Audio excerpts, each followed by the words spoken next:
Thank you, Bishop. My name is Lisa Wink, and I am the chair of the Conference Council on Finance and Administration.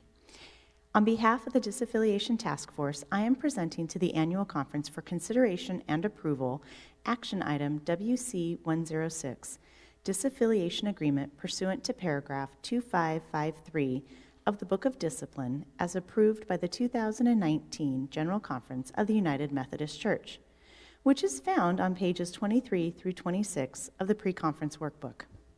The background of the disaffiliation agreement on page 23 and the text of the disaffiliation agreement on pages 24 through 26 are presented for information and are not subject to amendment by the annual conference. The text of the resolution being presented in action item WC106 is found at the bottom of page 23. The people of the United Methodist Church have struggled over matters of human sexuality for decades. People of deep faith disagree, and this has divided us. A special general conference was held in February of 2019 to attempt a resolution. One of the actions of the 2019 General Conference was the adoption of a new paragraph 2553 to the Book of Discipline.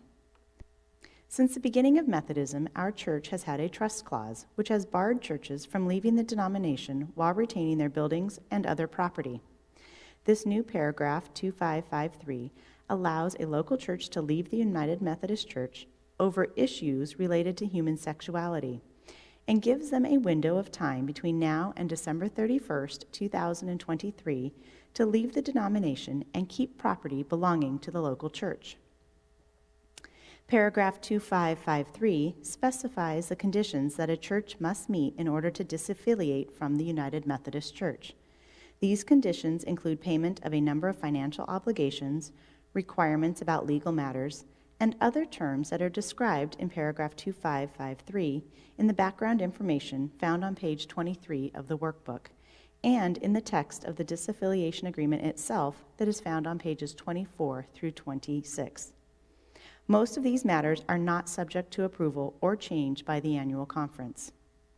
One matter that the annual conference does have a choice in is how to calculate the disaffiliating church's fair share of what is known as the aggregate unfunded pension obligation of the annual conference at the time the church votes to disaffiliate. This amount is a number calculated for the annual conference by Westpath.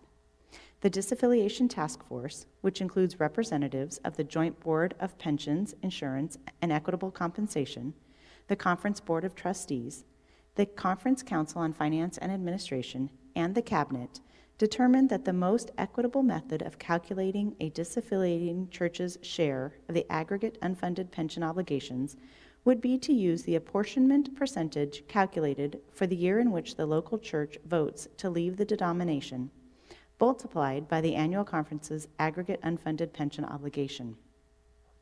That number is calculated as of the first day of the month preceding the month in which the church conference to vote on disaffiliation is held. The details of the formula are included in the resolution and in the text of the disaffiliation agreement itself. The formula allows a local congregation to make a decision about disaffiliation while knowing the exact number of their financial obligation for the unfunded pension obligation. Bishop, on behalf of the Disaffiliation Task Force, I move the adoption of Action Item WC106, Disaffiliation Agreement pursuant to paragraph 2553 of the Book of Discipline, as approved by the 2019 General Conference of the United Methodist Church.